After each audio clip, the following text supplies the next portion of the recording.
तर चंद्रपूरमध्ये शिवसेना ठाकरे पक्षाच्या नगरसेवकांना 1 कोटी रुपये मिळाले असा आरोप करणाऱ्या मनसे नेते संदीप देशपांडेंना संजय राऊतांनी नाव न घेता उत्तर दिलं। 1 कोटींचा आरोप केला, ते पैसे मोजायला होते का असा सवाल राऊतांनी विचारला। तर सुपर प्रवक्त्यांना सुपर उद्धव ठाकरेंची भीती असा प्रतिटोला संदीप देशपांडेंनी लगावला। तुम करे तो रासलीला, हम करे तो कॅरेक्टर ढीला, अशा प्रकारची वागणूक बरी नाही संजय राऊतांची। तुम्ही काँग्रेस बरोबर बसायला पाहिजे होता ना, जर तुम्ही महाविकास आघाडीचा भाग होता। तुम्ही भाजप बरोबर कसे गेले मग तिकडे? म्हणजे तुम्ही कराल ते सगळं चालतं योग्य बरोबर। दुसऱ्यांनी केलं की मग इथे येऊन राजू पाटील भाजपला विकले गेले आहेत, हे असं झालंय तसं झालंय, अशा प्रकारे योग्य नाही ना बोलणं। मग तुम करे तो रासलीला, हम करे तो कॅरेक्टर ढीला।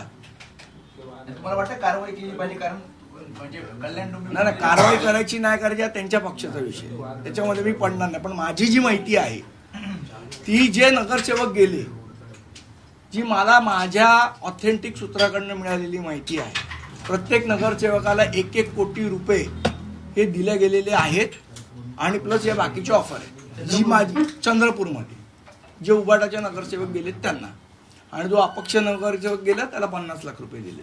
ही माझी माहिती आहे आणि याच्यावर चौकशी करावी। संदीप देशपांडे असं बोलतात की पैसे घेतले गेले 1 कोटी रुपये आणि त्याचे पुरावे आम्ही दिले, 50 खोक्यांचे पुरावे द्या। 50 खोक्याचे पुरावे कोण मागताय?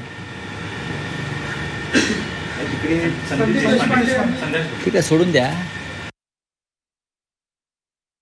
मुळात काय झालंय माहिती आहे का? मोजायला गेले होते का तुम्ही? मुळात असं झालंय, सुपर प्रवक्त्यांचा प्रॉब्लेम हा झालाय की सुपर प्रवक्त्यांना सुपर उद्धव ठाकरेंची भीती वाटायला लागली आहे का नाव घ्यायला।